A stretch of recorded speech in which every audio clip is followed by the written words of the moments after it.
This video is in conjunction with TKGA's Master Hand Knitting Program Level 2. I'm working a variation of the one-row buttonhole called the Tulip Buttonhole, attributed to Tech Knitter in her Tech Knitting blog. I will be following the instructions provided in the TKGA material. Gather your supplies of working yarn, project needle, which I have 2 double points here, 1 double point needle, which is 3 sizes smaller than your project needles, and 1 crochet hook of similar size to your smaller double pointed needle. I have a 10 stitch band of seed stitch that I will be centering the buttonhole in. I will be working the buttonhole over the center 4 stitches. When working this buttonhole in a seed stitch pattern, I will end with a knit stitch before following the instructions for working the buttonhole. I have found that this results in an attractive placement within the seed stitch pattern. For my 4 stitch wide buttonhole on this 10 stitch swatch, my first stitch must be a purl.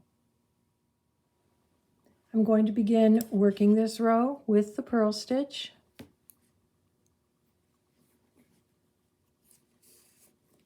And then a knit stitch. I'm going to be wrapping the next stitch clockwise as followed.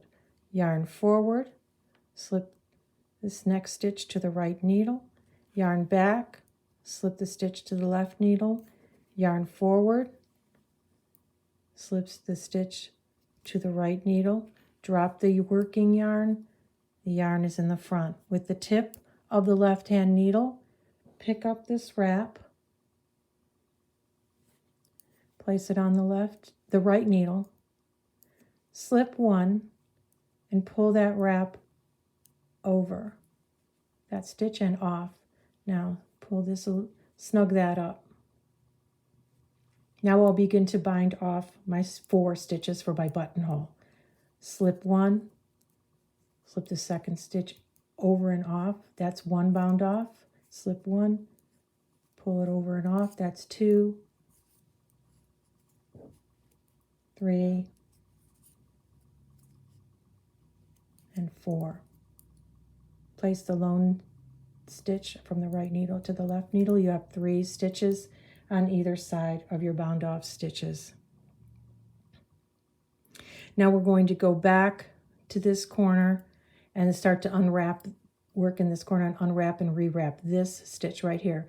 Remove your working needle and set it aside. Pick up your smaller double pointed and stick it in those stitches on the right.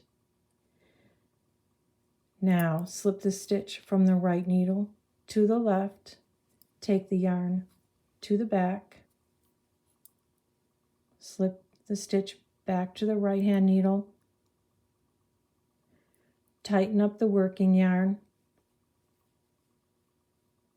and start to wrap counterclockwise by bringing the yarn to the front, slip the stitch on the right hand needle to the left, move the yarn to the back, slip the stitch to the right hand needle, repeat that one more time. Yarn to the front, slip the stitch to the left hand needle, yarn to the back, slip the stitch to the right hand needle.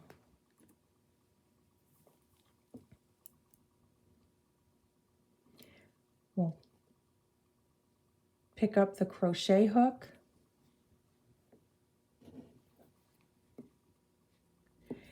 and this upper wrap, the last wrap that you did, is a little bit looser.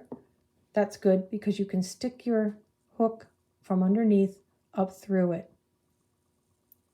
Now for now we're going to be working with these 2 things, so I'm going to kind of get rid of this one, try to get it out of the way a little bit. All right. So we're going to be casting on stitches on this smaller double pointed needle using this crochet hook. The action is take your yarn between the hook and the needle, go over the needle, hook the yarn with your crochet hook from underneath and pull the loop, the yarn through the loop on the hook. That's one cast on. Repeat that again. Yarn over, take your hook underneath the yarn and pull it through the loop. That's 2. Yarn over, hook underneath, pull it through the loop. That's 3. Yarn over, hook underneath, pull it through the loop. That's 4. Now you take this remaining loop that's on your hook and place it on the needle. And then you can remove the hook and you're done with that. Get your project needle back where it should be so you can use it again.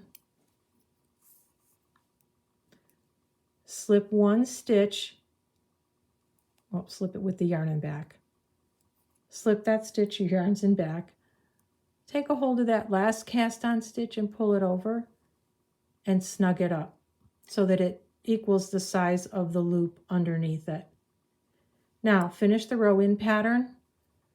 This is going to be I'm using this same needle, but I'm going to do it loosely. I'll purl one and knit one rather loosely. Now I'm going to go back and work a couple of rows and we'll see what it looks like. Here's the final result of the buttonhole when it's done. This is the side that it is made on. And this is the wrong side, the other side of the swatch.